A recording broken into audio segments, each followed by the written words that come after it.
Okay, si Jason Romeo. Mao ni ang iyang fish cage sa bangus. Kani na siya sa luwang. Luwang ang tawag kani square ba?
Kunay si Earl Wilson Siguros kanang bana ni Lizil Talisay Siguros katong midangop sa buhatan sa brigada dito sa siyudad nya. Ako ra karon ang naka niya mo ang kahimtang karon ang fish kanang medyo natambling hasta nga mo ang punan kay wala gyud may ka wa ni suda mo ang fish gyud nya dili patuwa mo ang kuan gyud siguro mi nga gipabantay. So muhang yung tako ni Madam Ma'am Saling Jampo, Morales Jampo na manta makuha niya.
Gusto man yung fish cage. Ang kuhan tong fish cage pero sir medyo wala pa yun may kapatuyok sir kay ang amuam kong gikuan kung makaharvest mi mag-load mi dayon nya karon wa man mi mabayre sa giharbis mo na nga tingga pa ni mga biscuit sir na ay for repair nga wa matrabaho Kani mo ni. ba ni siya sir nga kuan ni siya nga kuan pitay ng mga kawayan sir ba Asa dapit? pero sila yung kuan mo ni siyang returno na ko sir yung pagod na kami ubad mga nga kuang budget yan patuyok ra gyud nya rolling lang namo ba sa budget sa mong isda ba makakita may kuan. Hangyo si ma'am.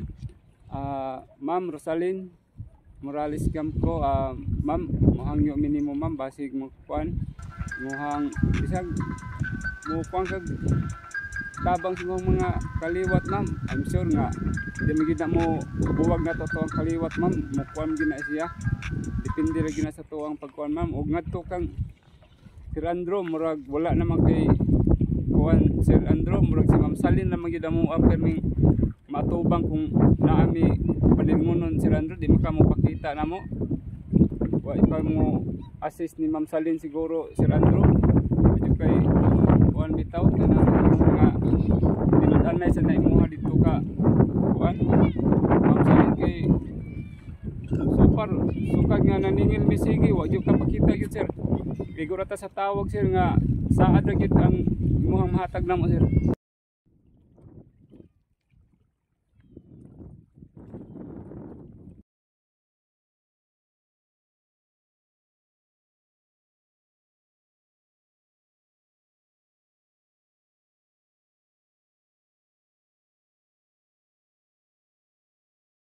Brigada. So ako si JC Cabreros dahil tagiyaan ni nga biscuit. So dinhi harvest ang akong isda nga 1,500 kilos nga balor o mga 250,000. Ako si JC Cabreros tagiyaan ning biscuits nga giharbisan nila ni Ma'am Rosalyn Morales Campo o Andrew Kirong. So dinhi giharvest kani nga luwanga ang akong isda nga 1,500 kilos nga mobalor mga 250,000 sa subay-subay namo.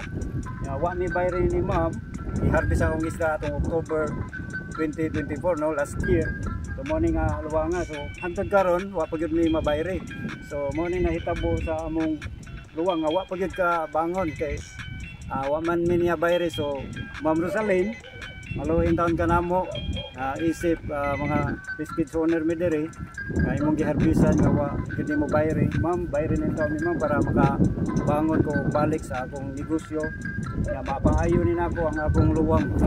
Ma'am Rosalyn Morales Campo naot nga maluin taon ka namo para mapaayo nako at the same time maka start ni og balik sa among negosyo. Ato sir sa imong hangyo Nga mabayran ang taon ni Ma'am Rosalyn Morales Campo Andrew Kirong para makabalik sa among negosyo at the same time makapaayo ko sa akong kids nga naguba in town no mao nay kahintanga. So dito giharvest ang akong isda nga almost 1,500 kilos kani. Ma'am Rosalyn bayran ang taon ko Ma'am Rosalyn para mapaayo na ako ang akong kids.